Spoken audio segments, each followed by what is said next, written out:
ಹಾಕತ್ತು ಒಳ್ಳೇದು. ಆಮೇಲೆ ನೋಡೋಣ, ಇದು ಟೇಸ್ಟ್ ತಿನ್ಬೇಕು, ಆರೋಗ್ಯಕ್ಕೆ ನೋಡಿ ಇದು ಒಳ್ಳೇದು. ಓಕೆ, ನಾಟಿ ಕೋಳಿ ತಿಪ್ಪೆನಾಗ ಮೇದಿರೋ ಕೋಳಿ, ನಾಟಿ ಕೋಳಿ ತಿಪ್ಪೆನಾಗ ಮೇದಿರೋ ಕೋಳಿ ತರಬೇಕು. ಹಳ್ಳಿಗಳಾಗಿರ್ತಕ್ಕಂಥದ್ದು ಒಳ್ಳೇದು.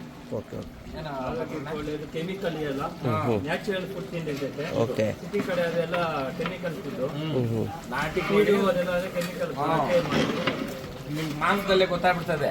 ಅದೇ ಈ ಕ್ರಾಸ್ ಪಳಿಗಳು ತಿರುವಷ್ಟೊತ್ಕ ಎಲ್ಲ ಪೀಸ್ಗಳಾಗಿ ಪೀಸ್ ಆಗಿ ಮೂಳೆ ನಾಟಿಗೆ ಬಿಡಲ್ಲ ಇದು. ಆಮೇಲೆ ತಲೆ ಕಾಲು ತಿನ್ಬೇಕು. ಆಮೇಲೆ ಆ ಕಾಲದಾಗ ಇನ್ನೊಂದು ನಾಟಿ ಕೋಳಿ ಮನೆಗಳಾಗ ಮಾಡಿದಾಗ ತಲೆ ಕಾಲು ಗಂಡು ಮಕ್ಳು ತಿನ್ಬಾರ್ದು ಅನ್ನೋದು. ಹೌದಣ್ಣ. ಅದು ಉದ್ದೇಶ ಏನು ಗೊತ್ತಾ ನಿಮ್ಗೆ? ಇಲ್ಲ ಅಣ್ಣ, ನಾಟಿ ಕೋಳಿ ಗಂಡು ಮಕ್ಳು ತಿನ್ಬೋದು, ಹೆಣ್ಣು ಮಕ್ಳು ತಿನ್ಬೋದು. ಅವಾಗ ಊಟ ಎಲ್ಲ ಹಾಕ್ಬಿಟ್ರೆ ಹೆಣ್ಣು ಮಕ್ಳು ಊಟ ಇರ್ತಾ ಇರಲಿಲ್ಲ. ಅವಾಗ ಈ ಪೊಪ್ತಿ ಮಾಡಿದ್ರೆ ನಮ್ ಹೆಣ್ಣು ಮಕ್ಳು ತಲೆ ಕಾಲು ನಿಗಿರ್ತದೆ ಅಂತ ಮಾಡಿರೋದು.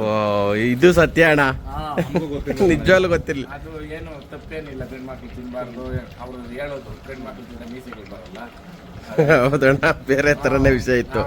ಇದೇ ಅದಕ್ಕೆ. ಓಕೆ ಓಕೆ, ನಮ್ ಹಿರಿಕರು ನಮ್ ಕೇಳಿರೋರು ಹೆಣ್ಮಕ್ಳಿಗೆ ಏನು ಇದ್ದಿರಾಗುತ್ತದೆ, ಆ ತಲೆ ಕಾಲನ ಉಳಿಲಿ ಅಂತ ಅಂದ್ಬಿಟ್ಟು ಅದು ಗಂಡು ಮಕ್ಳು ತಿನ್ಬಾರ್ದು ಅಂತ ಒಂದು ಇದು. ಓಕೆ ಓಕೆ, ಆ ಕಾಲದಲ್ಲಿ ಒಳ್ಳೆ ಟೇಸ್ಟ್ ಚೆನ್ನಾಗಿದೆ. ತಿಂದ್ಬಿಟ್ಟು ಹೇಳ್ಬೇಕು ಅಣ್ಣವ್ರು ಇದು ಬಟ್ಟೆ ಹೊಸದಾಗಿ ಹೇಗೆ ಹಾಕಿದ್ದಾರೆ. ಹೌದಾ? ಅಲ್ಲ ನಿಮ್ಮ ಕೈ ರುಚಿ ಇದೆ, ಫಸ್ಟ್ ಟೈಮ್ ಅಲ್ಲ.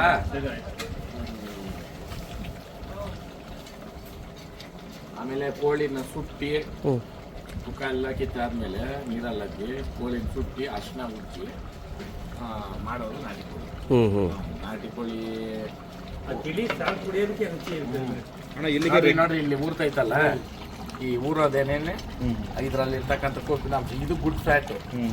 ಇದ್ರಲ್ಲಿ ಏನಾದ್ರು ಈ ತರ ಊರಿದ್ರೆ ಇದು ಕೊಲೆಸ್ಟ್ರಾಲ್. ಅದಣ್ಣ, ರುಚಿಗೆ ಅಷ್ಟೇ. ಮಟನ್ ಬಾಯಿ ತುಂಬಾ ರುಚಿ ಸಿಗ್ತದೆ, ಮೈ ತುಂಬ ಕಾಯಿಲೆ ಅದು. ಇದು ಒಳ್ಳೇದು. ಯಾರೇ ಆಗಲಿ ಮನುಷ್ಯರು ನಾಟಿ ಕೋಳಿ ಆಗಲಿ ಮೀನು ಅಂದ್ರೆ ಆರೋಗ್ಯಕ್ಕೆ ಒಳ್ಳೆಯದು. ಇದು ಮೀನಲ್ಲಿರ್ತಕ್ಕಂಥ ಫ್ಯಾಟು, ಕೋಳಿನಲ್ಲಿರ್ತಕ್ಕಂಥ ಫ್ಯಾಟು ಏನೂ ಆಗಲ್ಲ. ಬಟ್ ಹೀಟು ಕೋಳಿ ಮಾಡಿ ಮೀನು ತಿನ್ಬಾರ್ದು. ಎರಡು ಡಬಲ್ ಹೀಟು, ಹೊಟ್ಟೆ ನೋವು ಬರೋದು ಜಾಸ್ತಿ ಇದಾಗ್ತದೆ. ಇದು ಮಟನ್ ಜೊತೆ ಮೀನಾಗಲಿ ಇಲ್ಲ ಮಟನ್ ಜೊತೆ ಚಿಕನ್ ಆಗಲಿ ಒಟ್ಟು. ನಿಮ್ಮ ಫಾರ್ಮ್ ಹೌಸ್ ಅಲ್ಲಿ ನಾಟಿ ಕೋಳಿ ಏನಾದರೂ ಸಾಕಿದ್ರಣ್ಣ ಸ್ಟಾರ್ಟಿಂಗ್ ಅಲ್ಲಿ? ಇಲ್ಲ, ಅಯ್ಯೋ ನಾನು ಏನು ಹೇಳ್ತೀನಿ